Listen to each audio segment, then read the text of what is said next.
Bismillahirrahmanirrahim. Assalamu alaikum everyone. Welcome to my channel. Today I am going to explain neck isometric exercises. Number 1. Start with sitting or standing position with relaxed shoulders.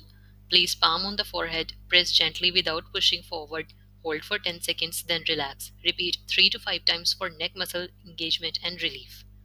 Sit or stand with good posture and relaxed shoulders. Place your palm above your ear on the side of your head. Gently press your head sideways against your hand for 10 seconds on each side to engage and strengthen the neck muscle. Third, sit or stand with good posture and relaxed shoulders. Clasp your hands behind your head with fingers interlaced.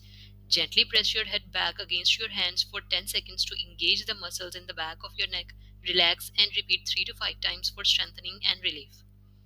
These exercises are used for neck stability, pain relief, muscle endurance, aid in rehabilitation in neck injuries or conditions, postural correction. Thank you for watching. Make sure to subscribe our channel.